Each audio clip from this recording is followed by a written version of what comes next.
Nora खजाने की तलाश में इस एडवेंचर और ब्रेन टीजर से भरे स्टोरी के आपने अब तक 4 पार्ट देखे होंगे। एंड थैंक यू फ्रेंड्स हमारी लास्ट वीडियोस को इतना सपोर्ट देने के लिए। हम उम्मीद करते हैं इन चारों पार्ट्स में ब्रेन टीजर और लॉजिकल रिडल्स को सॉल्व करके आपको आईक्यू में काफी चेंज आया होगा, क्योंकि हम इन लॉजिकल स्टोरी के थ्रू आपका आईक्यू को शार्प बनाने की कोशिश करते हैं और कुछ ऐसी क्वेश्चन और रिडल्स भी देते हैं जो आपके एजुकेशन लाइफ में भी काम आते रहेंगे। जैसा कि आपने देखा होगा, अब तक नोरा और राहुल सभी आईक्यू चैलेंजिंग रिडल्स को पार करके वो खजाना ढूंढ लेते हैं और तभी वो जादूगर आता है। वो बताता है, खजाने तक पहुंचने के लिए दरवाजे की चाबी ढूंढनी होगी। इसके लिए तुम दोनों को एक पहेली सुलझानी होगी जो काफी मुश्किल है। जल्दी से इस पहेली को सुलझाना होगा क्योंकि टाइम बहुत कम है, वरना दोनों मारे जाओगे। और ये कहकर वो चला जाता है। दोनों अब और भी ज्यादा खतरे में पड़ जाते हैं क्योंकि दोनों तरफ से नोकीले रोड्स आ रहे हैं। अगर जल्दी से इस पहेली को सॉल्व नहीं किया गया तो दोनों इन नोकीले रोड्स के बीच में फंसकर मारे जाएंगे। चाबी इन 3 बैग्स में से एक बैग में है और तीनों बैग्स के ऊपर उनके स्टेटमेंट भी लिखे हुए हैं, जिनमें से 2 स्टेटमेंट एकदम गलत हैं और एक स्टेटमेंट एकदम सही है। अब इन स्टेटमेंट के हिसाब से देखना होगा चाबी किस बैग में हो सकती है। पजल काफी ज्यादा मुश्किल है, लेकिन अगर नोरा और राहुल को जान बचानी है और खजाना भी पाना है तो इस पजल को सॉल्व करना होगा। फ्रेंड्स, आप वीडियो को पॉज करके सोचिए कैसे पता लगाया जाए कि कौन सा स्टेटमेंट गलत है और कौन सा सही।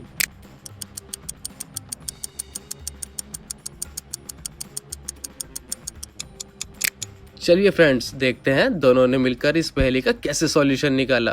कौन से 2 स्टेटमेंट गलत है इसका पता लगाने के लिए नोरा एक कैलकुलेशन करती है। वो 3 केस में इस पजल को डिवाइड करती है। अगर पहला केस में मान लेते हैं चाबी इस पहले वाले बैग में है तो फिर इसके हिसाब से पहले वाला बैग का स्टेटमेंट गलत हो गया और दूसरे बैग का स्टेटमेंट सही हो गया क्योंकि चाबी पहले बैग में है और स्टेटमेंट लिखा हुआ है चाबी पहले वाले में नहीं है। और दूसरा स्टेटमेंट सही है जिस पे लिखा हुआ है चाबी दूसरे वाले बैग में नहीं है। और तीसरा स्टेटमेंट भी गलत हो गया क्योंकि तीसरे वाला बैग पर लिखा हुआ है चाबी दूसरे वाले बैग में है, लेकिन चाबी पहले वाले बैग में है। इस हिसाब से पहला और तीसरा दोनों स्टेटमेंट गलत है।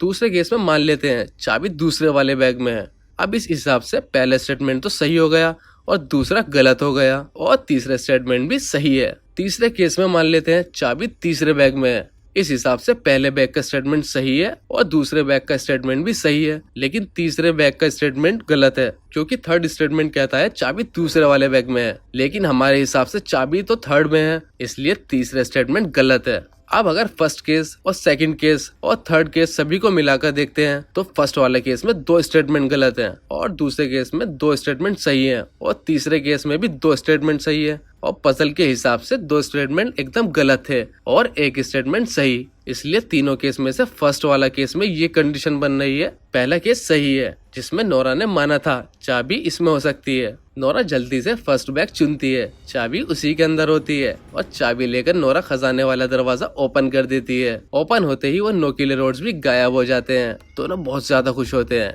लेकिन वो लुटेरा छुपकर ये सब देख रहा होता है। तभी वो पीछे से आता है और दोनों के सर पर डंडा मारता है। बेचारे दोनों बेहोश हो जाते हैं। फिर लुटेरा अंदर खजाने लेने जाता है, लेकिन थोड़ी देर बाद नोरा और राहुल को होश आता है। वो देखते हैं जिस लुटेरे ने उन्हें मारा था वो अंदर जाकर बंद हो गया है और उससे वो दरवाजा भी नहीं खुल रहा था। नोरा और राहुल समझ जाते हैं कि दरवाजा अंदर जाने के लिए तो खुला था, लेकिन बाहर आने के लिए भी किसी पजल की जरूरत होगी, जिस वजह से ये दरवाजा लॉक हो गया। वो चोर दोनों से कहता है, प्लीज मेरी मदद करो, मेरी मदद करो, लेकिन दोनों उसे बचाने से मना कर देते हैं। राहुल कहता है, तुम बुरे इंसान हो और बुरे इंसान का अंजाम हमेशा बुरा होता है। अब तुम पूरी जिंदगी यहीं कैद रहोगे, हम तुम्हारी मदद नहीं करेंगे। लुटेरा दोनों से माफी मांगता है और कहता है, मैं कभी किसी को परेशान नहीं करूंगा, मैं समझ गया हूँ चोरी करने का अंजाम हमेशा बुरा ही होता है। नोरा कहती है, राहुल हमें इसे माफ कर देना चाहिए, हम तुम्हें थोड़ा सा खजाना दे देंगे, लेकिन तुम्हें प्रॉमिस करना होगा तुम कभी गलत काम नहीं करोगे। चोर नोरा की बात मान लेता है। नोरा पास जाकर देखती है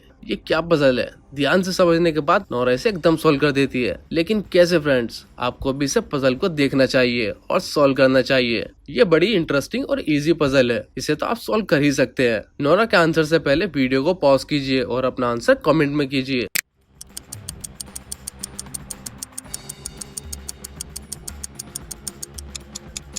चलिए अब इसका आंसर देखते हैं। ध्यान से देखिए, कुछ नंबर तो सर्कल के एज पर हैं और कुछ सर्कल के बीच में है। जो नंबर एज पर बने हुए हैं और एक ट्रायंगल के अंदर है, उन दोनों नंबर का टोटल नेक्स्ट ट्रायंगल में लिखा हुआ है, वो भी अंदर वाले सर्कल पर। मतलब अगर हम इन दोनों ट्रायंगल वाले नंबर को प्लस करते हैं तो वही वैल्यू नेक्स्ट ट्रायंगल के अंदर वाले पोर्शन में आती है। यहाँ से देखते हैं, अगर हम 9 और 6 को प्लस करते हैं तो आता है 15 और वही नंबर नेक्स्ट ट्रायंगल की इनर पोजीशन पर है। इसी तरह 7 और 3 को प्लस करते हैं तो आता है 10, वो यहाँ पर है। सभी नंबर्स का सीक्वेंस सेम है, इसलिए इसका आंसर होगा 6, क्योंकि लास्ट डिजिट 4 और 2 को प्लस करके आता है 6। नोरा कोड कंट्रोलर में 6 प्रेस करती है और गेट ओपन हो जाता है। बाहर आकर वो लुटेरा कहता है, मुझे माफ कर दो, मैं प्रॉमिस करता हूँ कभी गलत काम नहीं करूंगा। राहुल को नोरा को दोनों को बहुत सारा खजाना मिलता है, जिसमें से थोड़ा वो उस चोर को भी दे देते हैं और फिर वापस अपने घर आ जाते हैं। गाइस, अगर किसी ने इस स्टोरी के सभी पार्ट नहीं देखे तो आपको देखना चाहिए, क्योंकि ये ब्रेन टीजर और लॉजिकल रिडल से भरी है। हम गारंटी देते हैं जो पजल इसमें प्रेजेंट की गई है वो आपने कभी सॉल्व नहीं की होगी। और हाँ फ्रेंड्स, चैनल को सब्सक्राइब करना ना भूलें, क्योंकि हम इन एनिमेटेड स्टोरी के थ्रू IQ डेवलप करने की कोशिश करते हैं। Logical reasoning, world famous puzzles, interview puzzle के साथ बहुत सारे ऐसे क्वेश्चन लाते हैं जो आपने कभी सॉल्व नहीं किए होंगे, और साथ साथ इंटरटेन तो हो ही जाता है। तो फ्रेंड्स, मिलते हैं नेक्स्ट वीडियो में। फ्रेंड्स, हमारी सारी वीडियो देखने के लिए थैंक यू, और इस वीडियो को लाइक करें और शेयर करें और सब्सक्राइब जरूर करें।